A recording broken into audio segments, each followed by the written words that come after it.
मैं डॉक्टर मुक्ता। स्टार्ट करते हैं आज का लेक्चर। कल एक स्टूडेंट ने मुझे कुछ क्वेश्चन भेजे हैं, मीनाक्षी ने भेजे हैं। इन क्वेश्चंस को करके काफी क्लैरिटी और भी आपको आएगी। कैश डिस्काउंट और ट्रेड डिस्काउंट, इसको कैसे लेते हैं। Question number 5 and question number 6 अपनी अपनी बुक्स पे जाएंगे। उसके बाद हम करेंगे क्वेश्चन नंबर 13, पर पहले हम दो ये question number 5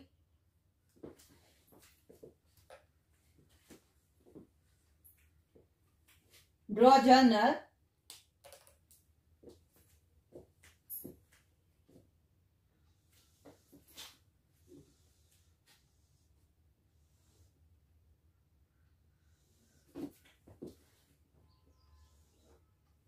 date, particular,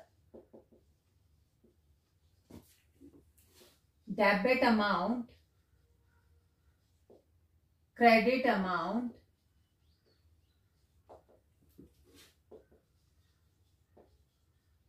journal।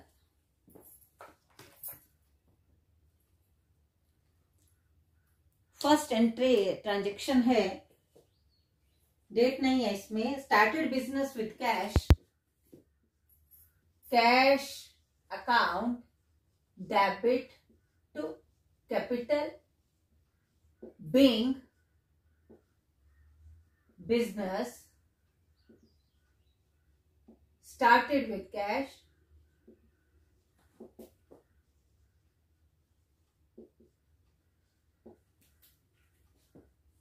Amount है 10,000।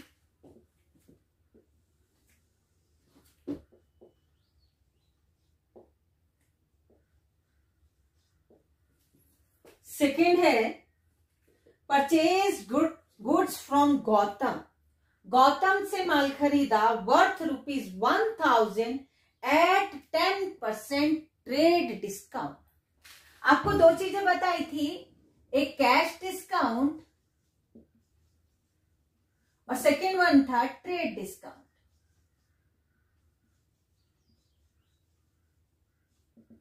कैश डिस्काउंट जो होता है उसका रेफरेंस एंट्री में आता है, एंट्री में ये शो होता है कैश डिस्काउंट। लेकिन ट्रेड डिस्काउंट क्या होता है, रेट में से ही वो डिस्काउंट का अमाउंट रेट लिस्ट में से ही डिडक्ट करने के बाद सीधे लिख दिया जाता है, लेकिन वो एंट्री में नहीं आता। जैसे मान लो ये कैश डिस्काउंट होता तो हमने गुड्स परचेज की तो हमारी एंट्री बननी थी purchase account debit to cash to discount.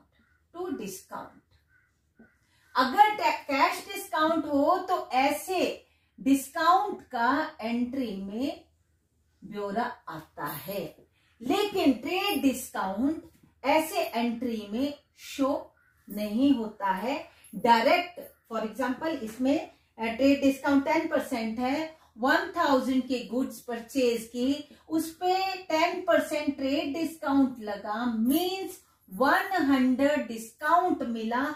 तो डायरेक्ट हम क्या करेंगे, 900,000 माइनस डिस्काउंट ट्रेड डिस्काउंट और कैश में भी 900। लेकिन अगर ये कैश डिस्काउंट होता तो हमने कैसे करना था, कैश डिस्काउंट होता तो हमने कैसे करना था, टू कैश टू डिस्काउंट, और क्रेडिट में है तो डिस्काउंट रिसीव्ड होता है, ये टू डिस्काउंट रिसीव्ड, और यहां पे 1000, यहां पे 100। ये डिस्काउंट जो मिला परचेज जब करते हैं तो हमें ज्यादा पैसे ना देके हम 900 में खत्म हो गया हिसाब किताब, 100 रुपीज हमें गेन हुआ तो डिस्काउंट रिसीव। लेकिन यहाँ पे कैश डिस्काउंट नहीं है, ये ट्रेड डिस्काउंट है। तो ट्रेड डिस्काउंट में क्या करते हैं, रेट लिस्ट में पर ही डिस्काउंट लगाने के बाद ट्रेड डिस्काउंट का यहाँ पे कोई ब्योरा नहीं आता, तो यहाँ बीइंग गुड्स परचेज्ड, गौतम से खरीदी है, सॉरी गौतम से खरीदा है, purchase goods from Gautam, Gautam से खरीदा है to account of Gautam. Purchase account debit to account of Gautam being goods purchased on trade discount from Gautam. Entry closed. Third उसमें यहां ये समझ आ गया, मुझे लगता समझ आया, कोई स्टूडेंट मुझे बता दे। Yes ma'am. है ना। और नेक्स्ट है नरेश परचेज्ड गुड फ्रॉम अस। इसमें कुछ आपने एक वर्ड सुन लिया अभी कि Naresh purchased goods from us, ध्यान देना है। फ्रॉम अस मतलब बिजनेस, फ्रॉम अस, उस बिजनेस से नरेश ने माल खरीदा। ध्यान, आपने यहाँ पे एक बीच में वर्ड देख लिया, परचेज आया, तो उस परचेज को सीधे परचेज नहीं मान लेना है कि ये परचेज, तो हाँ परचेज फ्रॉम अस, हमसे खरीदा, हम बिजनेस है, हमसे खरीदा। तो हमने क्या किया, उसने तो हमसे खरीदा, आउटसाइडर्स ने हमसे खरीदा, लेकिन हमने क्या किया,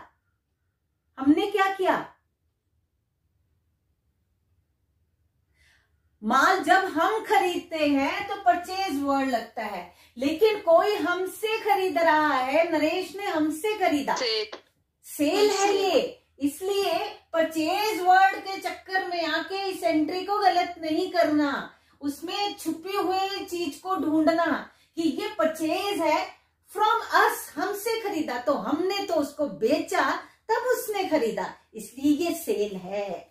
और वो भी ट्रेड डिस्काउंट उस पे उसको यह है क्या है, Naresh purchase good from us worth ₹1000 at 5% trade discount. 5% कितना बना 1000 का, 50 रुपीज।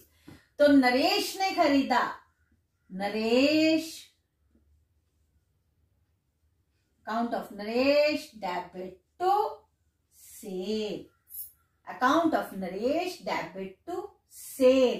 ट्रेड डिस्काउंट है, 1000 पे 50 रुपीज बने, तो कितने की सेल हुई, 950। Being goods sold to Naresh.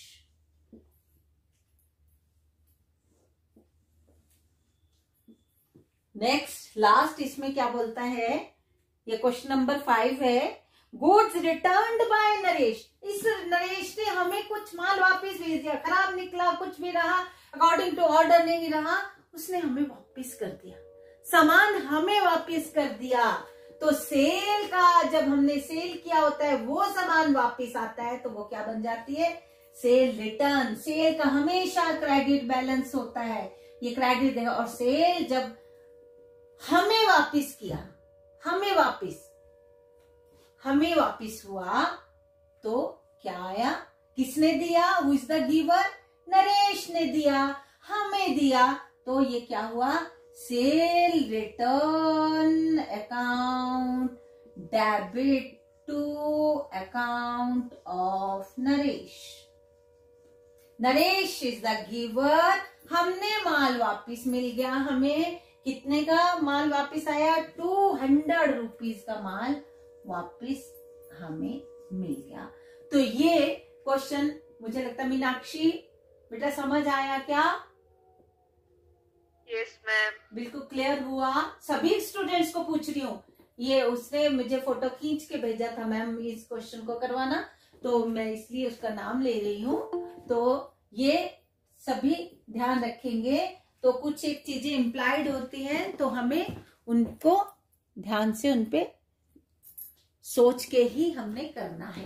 Next question हमने करना है, अभी नेक्स्ट क्वेश्चन हम करते हैं। क्वेश्चन नंबर 6, ये क्वेश्चन देखेंगे। Paid to Gaurav ₹3,800 and discount allowed by him. जब भी ध्यान देना है, जब भी हमने किसी को पेमेंट करनी होती है, फॉर एग्जाम्पल मैंने किसी की पेमेंट करनी है 100 रुपीज की, और वो बोलता है कि 90 रुपीज दे दे, हिसाब खत्म, फुल सेटलमेंट, 90 रुपीज दे दो, फुल सेटलमेंट। मतलब मैं तुझे 10 रुपीज छोड़ रहा हूं, मतलब मैं बिजनेस हूं तो मुझे 10 रुपीज का गेन हो रहा है। पेमेंट करनी होती है तो जो भी डिस्काउंट है वो मिलता है। जब हमने किसी से लेना है, हमने अमाउंट रिसीव करना है, हम किसी से 4,000 की जगह 3,800 ले रहे हैं, तो हम उसको डिस्काउंट देते हैं। एक हुआ डिस्काउंट अलाउड, एक हुआ discount received. Discount received gain और डिस्काउंट अलाउड हमारे लिए लॉस है। हमने छोड़ दिए पैसे, तो पेमेंट में हमने पेमेंट करनी है तो डिस्काउंट मिलता है, और हमें किसी ने पेमेंट करनी है, हमने किसी से पेमेंट लेनी है, एक पेमेंट देनी है तो डिस्काउंट मिलता है, एक पेमेंट लेनी है तो डिस्काउंट हम उनको देते हैं। इतना ध्यान। और जिधर कैश उधर डिस्काउंट, इतना ध्यान रखना है, अपने आप क्लियर होता जाता है। फॉर एग्जाम्पल गौरव को पैसे देने हैं, पेड टू गौरव 4,000 देने थे, लेकिन 3,800 में ही वो पेमेंट का फुल सेटलमेंट होगी। तो 200 रुपीज का क्या हुआ? 200 रुपीज का क्या हुआ? हमें बोलेगा कोई स्टूडेंट? जब हमने गौरव को पेमेंट करनी है 4,000 की, 3,800 में फुल सेटलमेंट होगी, तो 200 क्या है? गेन है, डिस्काउंट रिसीव्ड है, ठीक है ना। तो गौरव को पेमेंट करनी है तो account of Gaurav debit to, payment करनी है कैश। करनी कितने की है? 4,000। कर कितनी की? कितनी? 3,800। तो debit must be equal to its credit. तो 200 क्या हुआ? To discount received. जब भी हम पेमेंट करते हैं, क्रेडिट ऑल पेमेंट, जब भी हम पेमेंट करते हैं तो डिस्काउंट मिलता है। जब भी पेमेंट रिसीव करते हैं, पैसा रिसीव करते हैं, तो डिस्काउंट देते हैं। इसलिए जिधर कैश उधर डिस्काउंट, इतना भी ध्यान जरूर रखेंगे। Being payment made to Gaurav in full settlement of his account,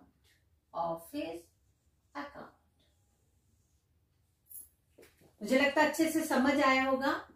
गौरव को पेमेंट की तो Gaurav is the receiver, personal account, real account, nominal account, तीनों है। देखो, personal debit the receiver, Gaurav को पेमेंट करनी तो गौरव ने रिसीव करी। और to cash, credit all payments, cash के लिए फंडामेंटल रूल लगता है, क्रेडिट ऑल पेमेंट्स। और discount received, nominal account, gain है, credit all income and gains. तीनों अकाउंट दिख रहे हैं आपको, personal, real and nominal. Second उसकी ट्रांजेक्शन थी give away as charity goods and cash. Charity दी, चैरिटी में 500 की गुड्स दी और 100 का कैश दिया। एक 100 का कैश नहीं, कैश दिया 510 रुपीज। 500 की गुड्स दी और 510 की का कैश दिया। और चैरिटी दी तो चैरिटी एक तरह से उसके बदले में हमें कुछ नहीं मिल रहा, वो एक तरह से एक्सपेंस भी नहीं बोल सकते हैं, वो एक तरह का लॉस है। जब भी हम किसी को देखते हैं, वैसे हमारी संस्कृति के अनुसार वो लॉस नहीं है, लेकिन बिजनेस पॉइंट ऑफ व्यू से, क्योंकि उसके बदले में हमें कुछ नहीं मिल रहा है, कुछ हमें वो नहीं है, आशीर्वाद मिल रहा है, लेकिन वो आशीर्वाद तो मिलेगा ना, लेकिन वो बिजनेस पॉइंट ऑफ व्यू से आशीर्वाद को मनी में उसको नहीं कर सकते, मनी के रूप में कन्वर्ट नहीं कर सकते, इसलिए चैरिटी को हम लॉस के रूप में लेते हैं, या एक्सपेंस भी नहीं बोल सकते। Charity, debit all expenses and losses, तो charity account debit, charity account debit to, इधर गुड्स गई और इधर कैश गया, ये गुड्स गई, ये कैश गया। जब गुड्स जाती हैं तो हमने जो माल खरीदा हुआ है ना बेचने के लिए, जब वो माल खरीदा हुआ बिना कुछ पैसे के वो किसी को दे दिया, तो हमारी वो परचेजेस कम हो जाती हैं, परचेजेस कम हो जाती हैं। तो जब भी हम गुड्स के रूप में, चाहे कोई व्यक्ति ड्राइंग करता है, गुड्स उठा लेता है, जैसे हमारा फैंस का है या हमारा फर्नीचर का बिजनेस है, और जो उसके बिजनेस के का ऑनर है, उसकी वाइफ आई और 2 चेयर्स उठा के घर में अंदर ले गई, तो वो ड्राइंग है, वो ड्राइंग है, लेकिन वो कैश नहीं लेके गई, गुड्स लेके गई।